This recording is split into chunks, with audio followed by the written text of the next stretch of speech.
Minyak kita, ya ini sedih saya sebenarnya.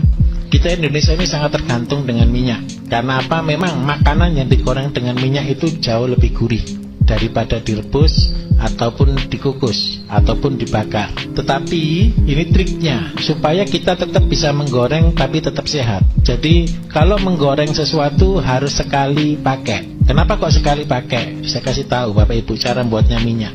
Minyak yang kita konsumsi hari ini adalah minyak dari kelapa sawit. Minyak dari kelapa sawit itu, minta maaf, saya kasih tahu ya, bukan dari kelapanya. Bukan dari, kalau kelapa itu kan ada sabut, ada batok, ada kelapa, betul ya? Bukan dari kelapa itu.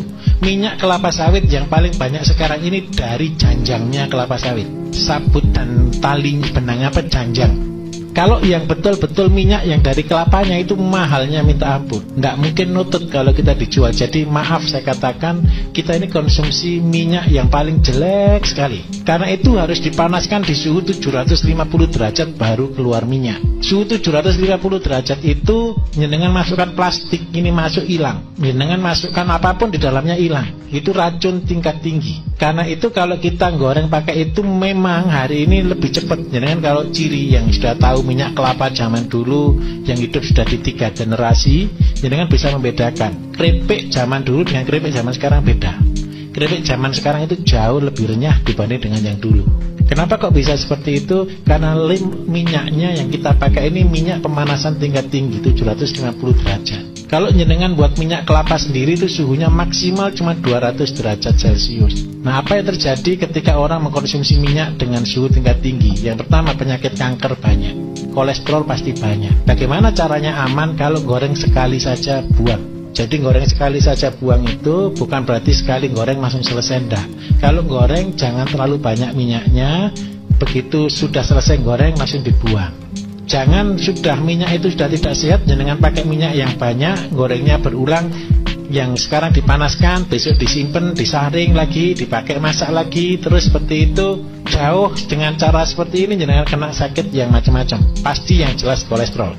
Kenapa saya sering kali berkata hindari gorengan? Karena apa? Saya belum pernah orang jual gorengan minyaknya sekali pakai, pasti bangkrut, betul?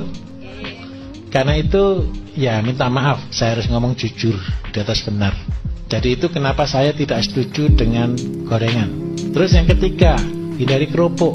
Kenapa kok kerupuk? Kerupuk itu bahannya cuma ada 3 saudara yang paling penting. Ada tepung, ada minta maaf, ada penyedap, ada garam. Terus yang ketiga digoreng pakai minyak. Nah, minyak aja sudah sumbernya penyakit, ditambah garam dan penyedap. Ini juga sumbernya penyakit. Karena itu ya memang enak. Baru di Jawa ini loh saudara, kita bisa makan ikan kerupuk. Yang hebat lagi satu, saya di pulau-pulau seluruh Indonesia saya sudah datangi, hanya orang Jawa yang makan kerupuk. Ini konyol.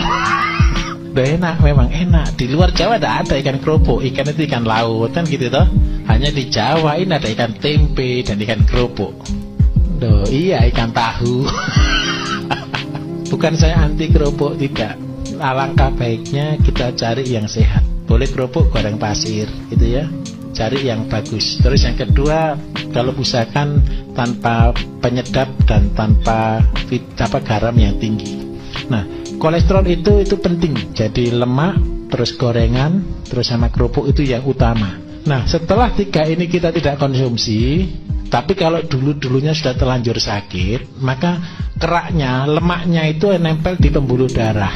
Ketika nempelnya di pembuluh darah itu sangat mengganggu untuk yang pertama adalah kelancaran peredaran darah. Ketika darah ini tidak lancar, maka penyakit mengikuti. Kalau kolesterolnya tinggi, biasanya asam uratnya ikut tinggi. Kalau sudah asam urat dan kolesterol tinggi, maka tensinya ikut tinggi. Setelah tensinya ikut tinggi, tahu-tahu jadi stroke. Nah, kalau sudah terlanjur seperti itu, bagaimana cara mengobatinya? Yang pertama, kita harus banyak minum air putih. Kalau sudah tahu kena kolesterol, minum air putihnya betul-betul minimal 1,5 liter. Sampai kencing kita betul-betul berwarna bening, bukan berwarna kuning, bukan berwarna coklat. Kalau jenengan waktu pipis itu sudah warnanya kayak teh, itu betul-betul kondisi parah. Itu pasti kalau pipis sudah panas. Kalau sudah pipis sudah panas, itu sudah tanda kutip besok kalau kerja bawa air, kemana-mana sanggup air, tidak apa-apa. Kayak anak TK lagi, tidak apa-apa. sangu air. Kadang-kadang kenapa? Bukan karena mahalnya air, malesnya beli air. Ya toh, kadang-kadang kan seperti itu kan. Mending kok gitu, kadang-kadang di rumah aja mau minum aja kadang-kadang malas kok. Jadi lebih baik airnya dibawa kemana-mana biar ingat. Jadi kalau bisa berapa banyak satu botol yang isi 1,5 liter, ketika minum bawa itu kemana-mana langsung diminum terus. Satu hari minimal harus habis 1 botol.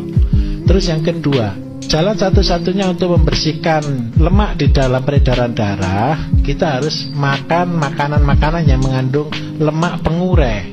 Lemak pengurai itu ada di mana? Lemak pengurai yang pertama, bagi kolesterol, usahakan makan buah yang mengandung lemak. Contohnya apokat. Jadi Bapak Ibu yang penderita kolesterol, usahakan 1 minggu bisa makan apokat minimal 1 kali. Syukur-syukur bisa 2 kali.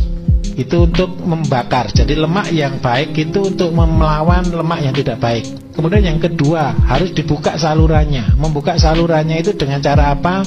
Paling gampang ada 2. Kenapa sih saya sarankan 2? Kalau bahan dari luar negeri banyak sekali, tapi 2 tanaman yang saya pakai andalan itu seledri dan kacang panjang. Itu sudah luar biasa. Saya kasih kesaksian Bapak Ibu. Teman saya gagal ginjal, sudah setiap minggu dia sudah cuci darah sudah 2 kali. Kemudian dia betul-betul taat. Jadi dia betul-betul taat melakukan semuanya. Terus saya resume, saya kasih petunjuk untuk dia pakai 1 hari 1 ikat seledri diminum 1 hari. 1 hari. Jadi dalam waktu 6 bulan dia sudah lepas dari cuci darah sama makan sukun. Itu sepele. Mungkin Bapak Ibu sudah sering kali dengar ini. Cuma satu kadang-kadang tidak taatnya itu loh. Ketika jenengan taat, saya yakin pasti berhasil. Dan harusnya ketika jenengan mengikuti apa yang saya ajarkan di radio, semuanya sudah pinter semua. Jadi minta maaf, jangan jadi dukun tapi jangan jadi dukun, jadilah manusia sehat. Jadi kan semua resep kan ada di sana. Itu tadi. Jadi seledri dan kacang panjang, apa cirinya? Seledri itu bentuknya pipa, kacang panjang itu bentuknya otot. Jadi kacang panjang itu adalah nutrisinya otot, seledri itu untuk membuka saluran di pembuluh darah. Itu caranya kalau kita menganalisa satu bahan. Ngerti nggih? Seledri kan kayak pipa toh? Itu memperlancar peredaran darah. Jadi jenengan kalau punya bahan macam-macam silakan berkreasi, tidak apa-apa. Oh ini bentuknya kayak otak, oh ini bentuknya kayak hati, oh ini bentuknya kayak pankreas atau kayak empedu, kayak lambung. Silakan boleh berkreasi. Itu caranya seperti itu. Nah, tinggal sekarang nutrisinya untuk otot. Otot itu neuro, saraf itu otot itu digerakkan oleh saraf. Saraf itu neuro ya, neuro ada makanannya sendiri. Apakah makanan saraf? Makanan saraf itu adalah vitamin B1, B6, dan B12. Itu adalah makanan saraf. Makanan saraf yang paling bagus ada di mana? Makanan saraf itu kalau kita beli vitamin B1, B6, B12 itu mahal. Tetapi kalau kita mau murah itu ada di dalam bekatul.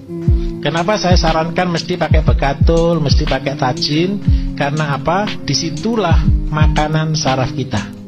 Jadi kalau saraf kita digelontor, dibersihkan, tapi dia tidak ada makanannya, lama untuk koneknya, lama untuk pemulihannya.